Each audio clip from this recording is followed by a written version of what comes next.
ఆంబోతుల కొట్లాట్లో లేగదొడ బలైంది. ఆంబోతుల కొట్లాట్లో జనరల్గా లేగదోడలే బలి అవుతుంటాయి. రెండు ఆంబోతులు పొడుచుకుంటున్నప్పుడు ఒక లేగదోడ మధ్యలో దూరితే బలికాక తప్పదు. ఇలాంటి సంఘటనే తిరుపతి జిల్లా శ్రీకాళహస్తిలో జరిగింది.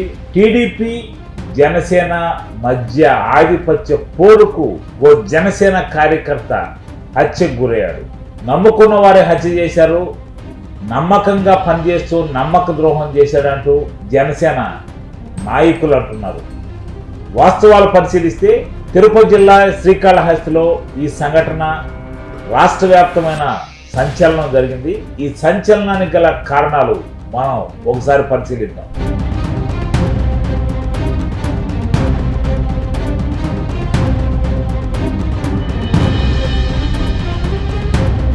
తిరుపతి జిల్లా శ్రీకాళహస్తిలో బొజ్జల సుధీర్ రెడ్డి ఎమ్మెల్యేగా ఉన్నారు. జనసేన నేతగా కోట వినూత, ఆమె భర్త చంద్రబాబులు ఉన్నారు. సమీప ప్రాంతానికి చెందిన శ్రీనివాసులు అలియాస్ రాయుడు మరో జనసేన కార్యకర్త. పవన్ కళ్యాణ్ మీద అభిమానంతో జనసేన కార్యకర్తగా ఉన్న శ్రీనివాసులు అలియాస్ రాయుడు కోట వినూతకు దగ్గరయ్యారు. కోట వినూత డ్రైవర్గా మారాడు. పార్టీ కార్యక్రమాలన్నీ ఆయన చేతితో నెట్టుకొని వస్తూ ఉన్నారు. అయితే కోట వినూతకు 2014 ఎన్నికల్లో జనసేన నుంచి పోటీ చేస్తే కేవలం 5,000 ఓట్లు మాత్రమే వచ్చాయి. దీంతో అక్కడ ఉన్న అప్పటి ఎమ్మెల్యే బిఎఫ్ మధుసూదన్ రెడ్డి, ప్రత్యర్థి బొజ్జల సుధీర్ రెడ్డిలు ఆమెను చాలా లైట్గా తీసుకున్న నేపథ్యంలో ఆమె ఏదో ఒక విధంగా మీడియాలో ఉండాలని, పబ్లిక్లో ఉండాలని, నిరంతరం పబ్లిక్ పర్సన్గా కొనసాగాలని ఆమె టార్గెట్ శ్రీకాళహస్తి ఎమ్మెల్యేగా పెట్టుకున్నారు. దీంతో ఆమె అప్పటి నుంచి జనసేన నియోజకవర్గం ఇన్ఛార్జిగా కొనసాగుతున్నారు. శ్రీకాళహస్తి జనసేన నియోజకవర్గం ఇన్ఛార్జిగా మహిళా విభాగం నుంచి కోట వినూతకు అధినేత పవన్ కళ్యాణ్ అప్పగించారు. ఆమెకు చేదోడు వాదోడుగా ఆమె భర్త చంద్రబాబు ఉన్నారు. ఇద్దరు సాఫ్ట్వేర్ కావడంతో వీరిరువురు గతంలో ప్రేమించి పెళ్లి చేసుకున్నారు.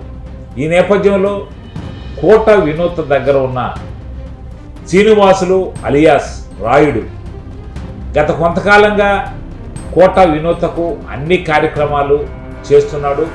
సొంత ఇంట్లో మనిషిగా మారాడు. నేరుగా బెడ్రూమ్లోకి వెళ్ళి మాట్లాడే పరిస్థితికి రాయుడు వచ్చారు. ఈ నేపథ్యంలో దీన్ని ఆసరాగా తీసుకున్న సమీప ప్రత్యర్థి కూటమిలో భాగస్వామ్యమైన బొజ్జల సుధీర్ రెడ్డి కోట వినూతకు అత్యంత సమీపంగా ఉంటున్న రాయుడుచే ఆమె బెడ్రూమ్లోనే సీసీ కెమెరాలు అమర్చారన్న ఆరోపణలు వచ్చాయి. అయితే ఈ సీసీ కెమెరాలు ఎలా వచ్చాయి, ఎవరు అమర్చారు, ఎలా జరిగింది అని పరిశీలిస్తే ఈ పరిశీలనలో వీటన్నిటికీ కారణం రాయుడు వైపు వేళ్ళని చూపాయి. శ్రీనివాసులు అలియాస్ రాయుడు కోట వినూతకు అత్యంత దగ్గరగా ఉన్నారు. వీరిద్దరి మధ్య అనేక రకాలైన ఫోటోలు ఉన్నాయి.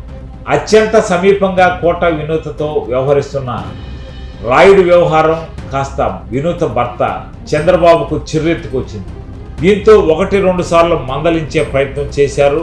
అయితే వినూత భర్తను మందలించే స్థాయికి చేరింది. ఈ నేపథ్యంలో కోట వినూతకు సంబంధించిన రహస్యాలు మొత్తం సమీప ఎమ్మెల్యే బొజ్జల సుధీర్ రెడ్డికి చేరవేస్తున్నారన్న అనుమానం రాయుడు మీదకు వచ్చింది. శ్రీనివాసులు అలియాస్ రాయుడు కోట వినూతకు డ్రైవర్ కమ్ ఫ్రెండ్గా ఉన్నారు. ఈ నేపథ్యంలో బొజ్జల సుధీర్ రెడ్డి ఓ 30 లక్షలకు రాయుడుతో డీల్ కుదుర్చుకున్నట్టు తెలుస్తుంది. కోట వినూత బెడ్రూమ్ రహస్యాలను బొజ్జల సుధీర్ రెడ్డి సేకరించారని ఆరోపణలు ఉన్నాయి.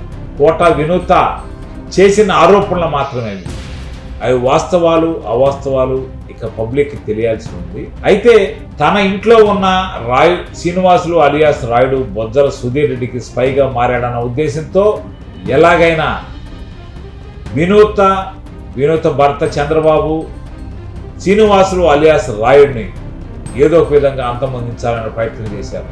ప్రయత్నానికి ఓ ప్రణాళిక రూపొందించారు.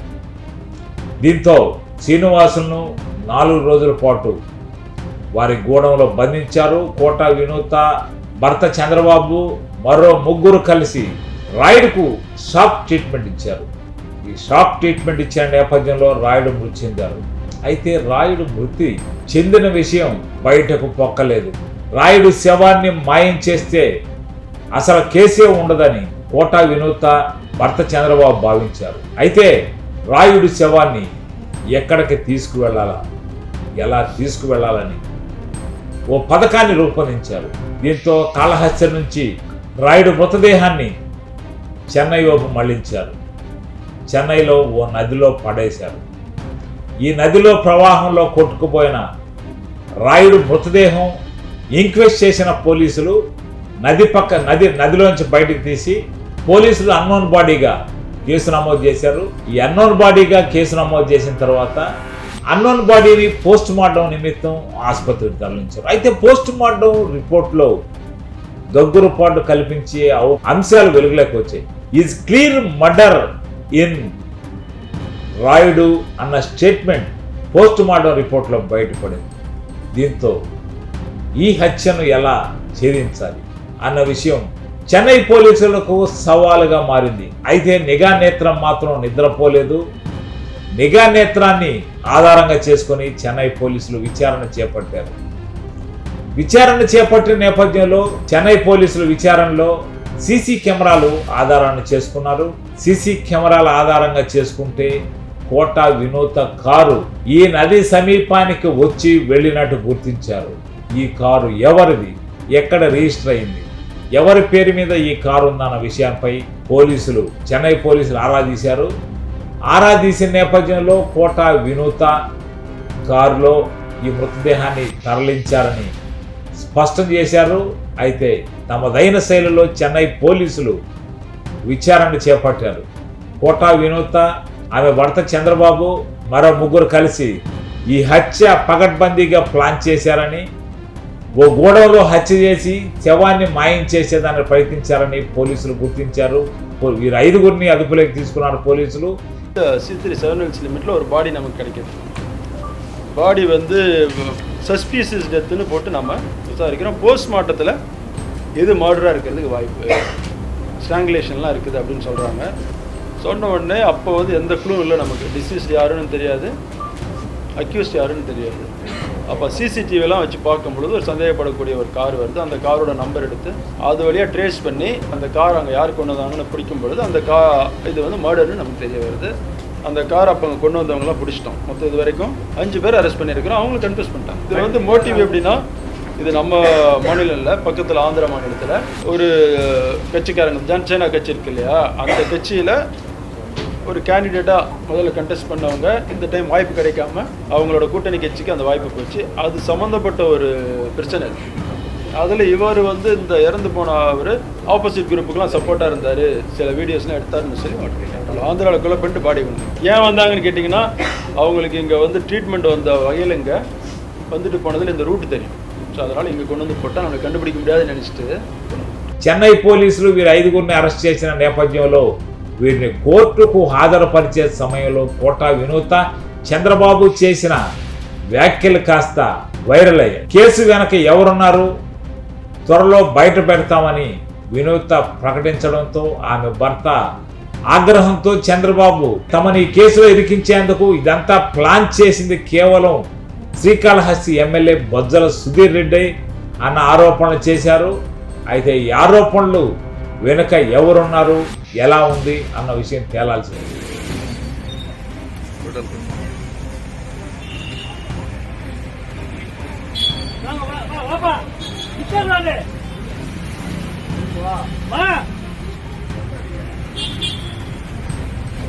రాజకీయాలు రావాలంటే ఇంకా పచ్చపుల్ల రాజకీయాలు వస్తున్నాయి. నిజ నిజాలు బయట వస్తాయి. ఖచ్చితంగా నిజ నిజాలు బయట వస్తాయి. ఎవరమ్మ కారణం ఉన్నారు వెనకాల? ఉన్నారు త్వరలో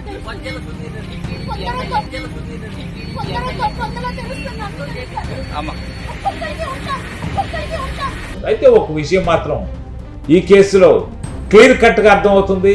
తమిళనాడు మీడియా మొత్తం కోటా వినూత అలియా చంద్రబాబు వల్లే ఇది జరిగింది, వీరిద్దరే హత్య కారకులు అంటూ ప్రకటిస్తూనే దీనిలో బొజ్జల సుధీర్ రెడ్డి పాత్ర ప్రముఖంగా ఉందంటూ వారు ప్రచురిస్తున్నారు. అనేక మీడియా సంస్థలు సో కాళహస్తి ఎమ్మెల్యే బొజ్జల సుధీర్ రెడ్డిపై చూపుతున్నాయి.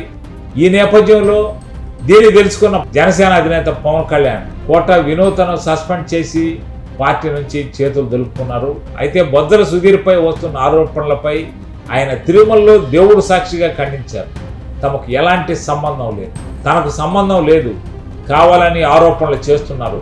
వారు ఏ ఉద్దేశంతో చేస్తున్నారో తనకు తెలియదని, ఈ హత్యకు సంబంధించిన వివరాలు కానీ తన దగ్గర లేవని, రాయుడికి తనకు ఎలాంటి సంబంధం లేదని దేవుడి మీద ప్రమాణం చేసి చెప్తున్నానని వెంకటేశ్వర సాక్షిగా ఆయన తిరుమల కొండపై ప్రకటించారు.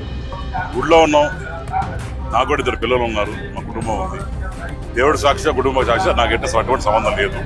అంతా కూడా ఇదేదో రాజకీయ కోణంలో చేసింది తప్ప అనవసరంగా లాగి ఏదో సోషల్ మీడియాలో వైసీపీ చేయడం తప్ప పొలిటికల్గా మాట ఇష్టం. కానీ దేవుడు సన్నిధిలో ఉన్నా కాబట్టి చెప్తున్నాను, నాకు ఎటువంటి సంబంధం లేదు. ఈ ప్రకటన నిజమా అబద్ధమా తేలాల్సి ఉంది.